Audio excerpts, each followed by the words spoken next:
Love Life, featuring your hosts Rebecca Detman and Jane Donovan. The sun shines bright as it moves across my face. I feel the light. The longer I visualize, action, and surrender, the more divine the outcome. Welcome to Love Life. I'm Rebecca Detman. And I'm Jane Donovan. And today we're talking about every Westerner's favourite topic, patience.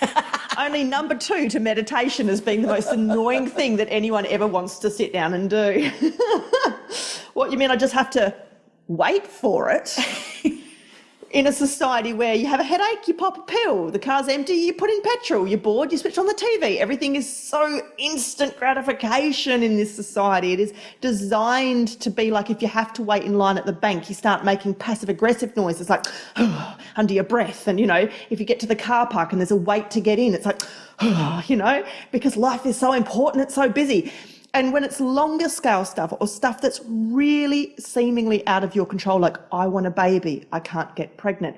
I want a promotion, but they keep offering it to people instead of me and I've been applying for ages now.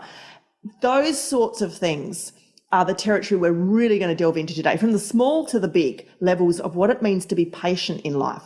We've got an email here from a listener and she writes, I've just signed up for a new fitness plan and I'm really looking forward to it, but I have to wait 5 days for it to come through. I'm feeling so impatient and I keep checking my emails for it.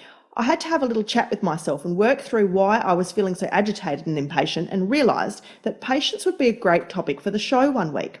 I told myself that I was lucky to have a week to prepare myself for the plan, and then when the time was right, it would be sent to me, and it's about having a bit of trust in the universe and its timing.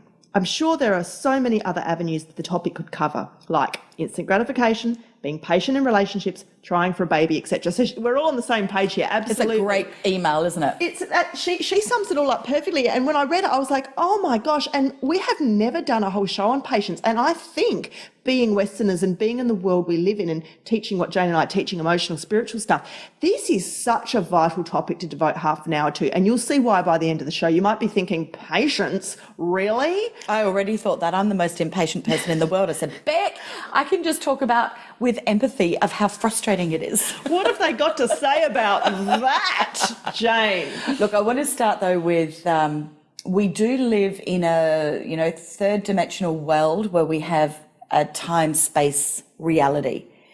And if anybody remembers that beautiful DVD that was kicking around about, 10 years ago, I guess now, called The Secret, where they were teaching about the law of attraction and about manifesting. There was this gorgeous scene in it where I think a guy was picturing himself on, I don't know if it was on safari, but he was in a wildlife park in Africa with these elephants. And then the next scene you see is he's got an elephant in his room doing a great big poo.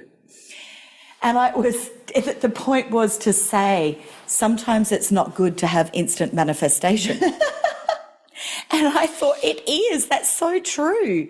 And so understanding that time and space are actually your friend, not your enemy, I think goes a long way to helping with patience. There's also part of how I believe the laws of the universe work is there's all these people down here on Earth constantly asking, whether subconsciously or subconsciously, they're constantly putting requests out there. You know, I want a more toned bum. I want the perfect husband. I want to drive a Maserati. I want to get into this industry and have my career. I want to be a musician on stage. You know, from the small to the large, we're constantly pinging out all these requests to the universe, whether we realise it or not. Now, some of those things, for example, I want the perfect husband and he's 6'2" and he plays football and he looks like this and he's got biceps and he's got a great job and he drives his car and he lives in this suburb and he's going to be perfect for me.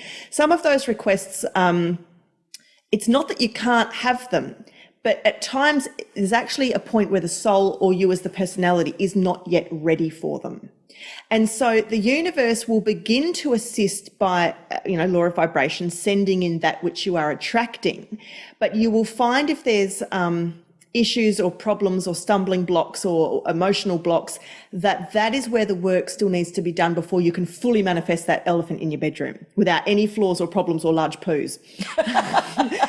Because it's, as much as absolutely the law of vibration, the law of attraction does say that if you fully line up with the vibrational reality of the thing that you want, if you really own it in your body with no deeper blocks or questions, that's the hidden part. You've got to check to see if there's any self-sabotage at play in your system. If you're fully clear and clean, absolutely, you can have whatever you want right now, literally in the palm of your hand. That, however, is a level of mastery that your average human being is still working on. And the funny thing is that usually when we get those miracles, we get them quote unquote by accident. We didn't realize, you weren't waking up every single morning thinking about it and writing out to-do lists and checklists and like planning it and trying to get it and visualizing it and putting up mood boards about it and saying affirmations about it. And then it came. It's the little thought that you sent out once in the universe and almost forgot about and let go of with complete unattachment. Unattachment, law of unattachment. Moved on with no real hooks or hang-ups on it, that came back around and came to you just when you least expected it with divine timing.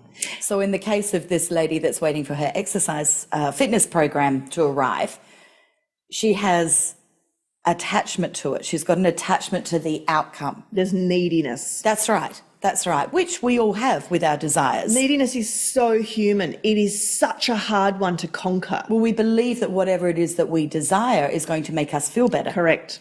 So it is actually about having contrast, observing contrast. And through that contrast, it gives birth to a new desire. As you give birth to that new desire and you start to visualize that, you believe that that is going to make you feel better in some way. So now you're attached to the outcome. It is. It's always about the outcome. And isn't it funny how sometimes we view the outcome in a positive or a negative in terms of the amount of control it has over us? What do I mean by that? Well, if you've got a trip to Europe booked in 5 months' time, you have to be patient because you have to wait for that date on the calendar to get there. But isn't it filled with excitement and anticipation and planning and yearning and, you know, visualizing what I'm going to do when I get there and I can't? Like, it's actually a really pleasurable sort of a yearning of a patient. Yeah, you can be patient. I have often found that the fun of my manifesting of goals or dreams or things I want to experience, the fun is actually in the planning. Yes. Now, with something like a holiday, it's very concrete. You've got the tickets, you've got the flight booked to the hotel, you know it's going to happen. You've got complete certainty in the fact that in 5 months from now, you'll be in the warm sun somewhere, enjoying yourself and knowing for sure that you're going to enjoy that experience and be relaxed. So you've got to be patient for 5 months, but it's so fine because you know it's coming. Now, let's contrast that with, I really want a baby. I really want a baby. I've been trying for a baby. We've been trying for a baby. I've tried and tried. It's been years now. I've done IVF 3 rounds. I really want a baby. Now, what's happening there is you're not feeling certain in the delivery of the outcome. There's no date on the calendar that you can perceive in a physical, real world sense. You haven't got the ticket in your hand. You know, you haven't got the boarding pass to the baby. So, and the baby is all wrapped up in, the holiday's wrapped up in, I will feel good when I get there. The baby is wrapped up in, I will feel good when I get there. The difference with the holiday is you're actually feeling good along the journey as well. You're feeling good thinking about it every time you tap into it. With the baby, you're feeling loss, lack of control, grief, a black void, you know, like feeling like you're lost in the universe, like you're not being supported. Like it's, you know, these are all mental constructs. Now, a highly evolved vibrational person would probably view the baby one as with absolute surety that with the right alignment, with the right, I've got to word this really carefully because this is a highly sensitive topic and I want to make sure I really channel this right, because there are always going to be people in this lifetime who are not going to get that baby. I understand that. Like, it's one of those things, isn't it? But it's if you're looking for an emotional outcome and you're looking for control, perhaps it's not actually the baby that you're fixated on in the future that's going to bring you the emotions that you're chasing. Perhaps it is the journey. It's the deliberate putting off of the baby, which is bringing you what you are actually asking for in the interim. The opportunity to master certain emotions for yourself that you're thinking a baby is going to fulfill or fix or be, or the future husband, or the perfect job. You can have the baby, you can have the job, you can have the husband. As Abraham Hicks would say, they're in the vortex. The universe knows what you want. The universe has heard. Ask and you shall receive. The universe is plotting it on this divine timing sort of bandwidth. But it's your job in the meantime not to play the game of when I get there, I'll be happy, because that is conditional love. And you're putting conditions on yourself. on your relationship with yourself. You're actually withholding yourself from joy right now in the now moment, because you're refusing to allow yourself to feel it until such time as I have that thing on that dotted line in that time and space over there on that date on that calendar. Beautifully said, Beck. Did I get there? Yes, you did. Can you add to that? I want to encourage people to become friends with patience. And the way that I work on it, and actually I think I've become so much more patient than I used to be. I was the most impatient person in the entire world, and I was making it happen. I was pushing that boat upstream, and it was hard work until I learnt to turn the boat around and go downstream, and how effortless and easy it was. That was something that really helped me to embrace the gift of patience. So how do you do it?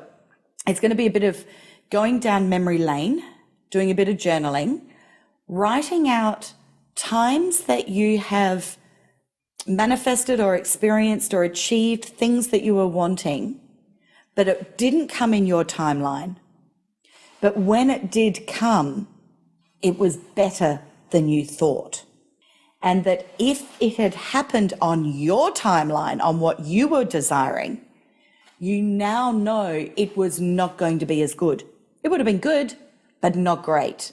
And I think everybody, if they can spend some time really thinking about the past things that they have achieved, will find this to be their truth, that there is a divine plan, and that if you surrender, and I use the word surrender in that affirmation, because when I'm putting out prayer or intent to the universe, I always tag on the end, that or something better. Because so often I have expected something to come and be delivered in a certain package, in a certain way. And it actually comes to me in a completely different way that I truly believe is so much better than what I could ever have imagined, because I have surrendered. So if you can take time to really look at your history, to gather your own evidence, your own proof that there is some sort of magic happening in the universe that does do things better than you can do, you can then start to make friends with, I was going to say peace. You can start to make friends. Make peace with. Sorry. That's wait, I had two channeled pieces coming through and I've just completely blended them. You can start to make peace with patience. That's why it was two P's. So get that book out, get the memories out and dig deep. So just focus on one thing to start with that you achieved, and then really try and remember what you went through to get there. What were you originally expecting, and how did this turn out better? It's people that say, I really want this job, and they go for the job interview and they don't get that job. But 2 months later, the company rings you and says, look, we know we didn't offer you that job, but we've actually got another job we think you're better for. That happened to me. That happened to me. I know. And these, what you're saying, Jane, I'm thinking of so much stuff while you're talking about this. I can think of so many times in this lifetime that either the thing I want came later with more divine timing but better, or when I look back, I think, thank God that thing I asked for never came to me, because I would have been so unprepared and so not ready, and it would not have been right. Yes, I've had that happen as well. Right. Exactly. That I've realised the timing was wrong. Or I thought I wanted this and I was working on this, but then that came along and I thought, wow, if I'd actually got this, I couldn't have had that. It's we really need to trust in the fact that the higher power knows what it's doing with the way this Sim City down here is playing out, right? Sim City, I love it. But it is, it's the matrix. There's a greater code, a greater formula at play of how all this fits together with the puzzle pieces in the larger picture. And we are just one small little corner of the whole picture. So trust and surrender are huge parts of patience. These are spiritual virtues, spiritual values, which really have to do with that ultimate trust. You don't need to tell the universe 37,000 times that you want that thing. The universe heard you when you only asked once. The universe heard you because you stretched emotion toward it. That's how the universe read it. You don't need to keep filing memos or, shouting commands or anything. It's more to do with the pull or the tug in your body. And that is why I would say to you, if right now there is something that you, the listener, is impatient for, something you really, really want. Are you doing your exercises whereby maybe once a day you sit down in the same place every time in the house, same time of day with your hand on your heart, and you imagine that you have that thing. Imagine you're living that life, living that dream, that you're in that reality space, that thing has happened. Imagine using your body in conjunction with your mind, how that would feel. What emotions would that bring you? How would your body feel? What sort of awareness in your body? What would it be light? Would it be sparkly? Would it be floating? Would it be free? Is it colours? Is it joy? Is it like name the emotions? And every day, if you can slip into that energetic alignment, you are really doing the work in bringing that towards you very, very fast. You truly, truly are. It's very powerful work. It is powerful. And going back to your example of the trip to Europe, now, okay, you know that you're going in 5 months' time, but your holiday experience by having this time of planning is going to be so much better that you will be on Google every night researching Venice and finding TripAdvisor suggestions of the best places to eat and go and visit, etc. And as you are doing this, you are really gathering, it's like you're doing the action to help the experience to be greater than what it could have been to what it will be. It's so true. And another example is, a lady, back to the baby example, which is a really good one for patients. A lady who's wanted a baby for a very long time, and then one day, finally, she manages to get pregnant, and it does actually happen. And she still doesn't have the baby yet because she's pregnant. There is no baby. She's not holding a baby. There is no actual baby in the cot crying for its bottle or its breast or whatever. There is just, the idea has changed in her head that 6 weeks ago she, quote unquote, had no baby, and now in her head she has a baby. And I mean, there's clearly one in her body if you want to talk cellular level, but the shift is entirely mental. Now she's all happy and free and joyful and believing in the universe again and loving her life. And the universe says to you, but so much of this is all in the attitude. Isn't it? Is that plain for people to see that it's just, it doesn't really matter if you're actually holding the real tangible thing in your arms or not, because the brain knows no difference between fantasy and reality. And that's why we encourage you all to do a lot of imagination, daydreaming and meditation work, because that's how you get to your bliss. But that actually is it. That is your bliss. Because the universe knows no difference between your imagination and reality, you are there. If you want to be in Venice, close your eyes. Well, you're there. Let's all go to Venice. Let's do it. Venice is amazing. I've never been, but maybe now I can go. Oh, yes, exactly. I am experiencing having to be patient at the moment myself, because I've just signed a contract for something that I can't share yet because I'm waiting for one more email back. And that email I expected a week ago. So like this girl, when she wrote this email, I actually laughed because I thought this is exactly what I'm in at the moment. But what has been happening is that I've been given this wonderful time that I'm finding I'm coming up with little, what I believe are divine ideas that are finessing this opportunity. And so I'm getting excited by, instead of stepping right into the energy of the action of the doing, I am still in the imagination stage. So while I'm in the imagination stage, I am still doing the doing of the creating. So I'm finessing it, and it's great fun. So the second that email does come in and we start this new project, I am actually more ready now. And I've come up with a few perlas that I'm very excited by that I'm not sure I would have come up with if that email had come through a week ago. Because you've had the time to think about it and marinate it and get excited about it and dream about it and put so much energy into it. I actually believe I'm going to be better at this opportunity than what I would have been a week ago because I've had this marinating time. And there it is. And so the affirmation that Jane started today's show with is a three-pronged approach to looking at patients. So the words she used were visualize, action or actualize, and surrender. And I don't think you can have one without the other when it comes to patients. So one important part is that energetic, emotional, vibrational work that we just talked about, which is imagine it until it's so real you can taste it and make it true for your body in that moment, that bubble of imagination.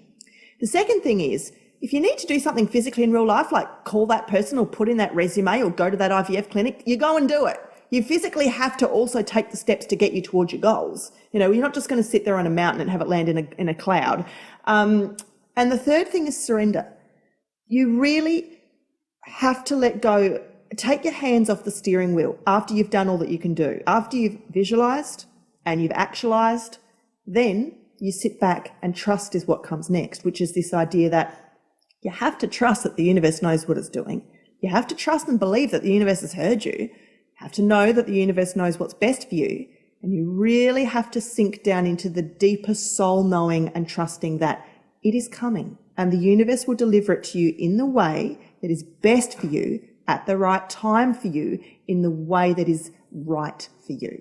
Now, will that look like the image you have in your head right now? It might not, but will it be better? Guaranteed. If it doesn't look like what's in your head right now, it's because it is something better for you. Absolutely. Jane, I can remember when I was 25 maybe, and I was in Thailand. And I was, you know, at the height of my journalistic magazine career, and I was the complete, I whack out the angel cards every now and then, but I was still very shallow and driven by materialism and fashion and celebrities and the importance of the latest lip gloss that had just landed on my desk, having to tell people about it. And, you know, that life, and I lived in a city of 6 million people, and I lived in high rise, and I worked in high rise, and my feet never touched the ground, and I wore high heels. I was so ungrounded. Went to Thailand. Went into a temple, because that's what you do when you're pseudo-spiritual and you go and look at the incense sticks and pretend like you're all Om and stuff. And there was the monks, and they had these little fortunes. So I ran up to get my fortune, and I opened it up, and it said something about, you know, it is your journey in this lifetime to learn patience. And I was like, oh, God, like, you know, the last thing you want to tell a 20-something is patient. Your fortune today is patience. It's like every cell and fiber in your body just wants to push against it. But I think there's a lot to be said for that. I know a lot of people have a lot of trouble with patience, because the reason why is it is deeply, deeply linked to feelings of control, being in control or being out of control. And that is such a buzzword for so many people, isn't it? It's the core of anxiety, of depression, of feeling just like you're lost at sea, fear of failure, fear of scary bad stuff happening to you.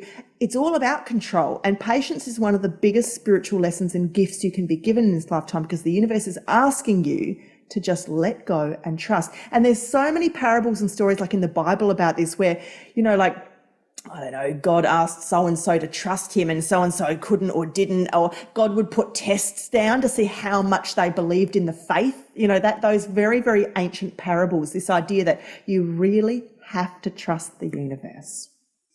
It's interesting that when you're sitting in patience and you're not feeling good, you are actually projecting into the future. When you are sitting and you are visualizing, you are now in the now moment. And so the now moment is actually the cure to impatience. So regardless of whether the now moment, you choose to spend the now moment visualizing Venice, or visualizing having the baby, or visualizing the exercise program, you're actually already started it, or whether you choose the now moment to do something else, to study the movement of a tree, to watch a television program consciously, it doesn't actually matter. But that now moment is your friend and is hand in hand with patience. I'm so glad you mentioned this, Jane. Oh, thank you. Did you want to add to that? Yeah, I do, but keep going if you wanted to say something. No, well, it was just really to understand that anytime that you are feeling anxious about something which is the opposite of patience, so impatient, when you become impatient, you become, I think anxious is probably that feeling. I think that would be the best emotional label to the feeling. Yeah. So anytime that you are feeling anxious, you are projecting into the future. And you can't control that regardless. It doesn't matter how much you wish for it, whatever it is. We can get anxious about the future for the negative as well. And just be aware that when you become anxious, there is actually a fear in there. And if you can identify what that fear is, you can try and release that fear, because the fear is often what is stopping the manifestation of it. I'm so glad you brought this up, because I think we can't do this episode without talking about this now moment work and mindfulness, which basically means any emotion that you feel during the course of a day that makes you feel off kilter or kind of takes the wind out of your sails, or makes you feel a bit yuck or heavy or out of alignment, one of the quickest ways to get back to your core is through that now moment work, where you just stop wherever you are and just take a moment to fully soak up with all 5 or 6 senses exactly the moment you're in. Look where the light is, look where the sounds, the colours, the tastes, the smells are. Feel your heart beating, feel your feet on the floor, just observe what's around you and just breathe and just come sharply focused into the moment you're in, because as we all know, in the exact moment, the exact right now moment, you are always safe and fine. Right here, right now, everything is always safe and fine. The minute you collapse that and go into the past or future, it's chaos, because there's all other people and other people's involved and you can't control and this and that and what's going to happen, unfamiliar, unknown territory, can't see the wood for the tree. You come back into the now moment, it's you right here, you're in control. And there's this beautiful Eckhart Tolle quote that I found the other day. My friend has it written on her kitchen window with a texter. So every time she looks out the window, she sees these words, and it says, deep inner stillness is always present. Isn't that powerful? It's just such an beautiful. offsetter. It's like that is the natural bandwidth of the universe, is deep stillness of just peace. It's always there. We create layers and layers of drama and stories and fears and emotions on top of it, which aren't necessarily true and don't hold any weight. They're just very distracting and fun to feed off of, really, addictive to feed off of. But if you peel them away and just drop right back down into the deep inner stillness, that is where the certainty is, the validation, the reassuredness, just all of those deeper, heavyweight feelings, soulful feelings that you need to surrender, to trust, to know, to believe that everything is fine. You are never not on purpose. Everything is on track. Even if you don't understand why that thing you want or need is not here right now, you do need to trust that somebody knows where it is in the universe. Someone's got it written in a great big book. Beautiful, Beck. Up in the sky. But so we've covered off on the visualizing, we've covered off on the action, we've covered off on the surrender, and we've added another one about looking at the fear and the now moment. So I think we've got patients all licked up in that. You've got the tools, guys. I think we have. The longer I visualize action and surrender, the more divine the outcome.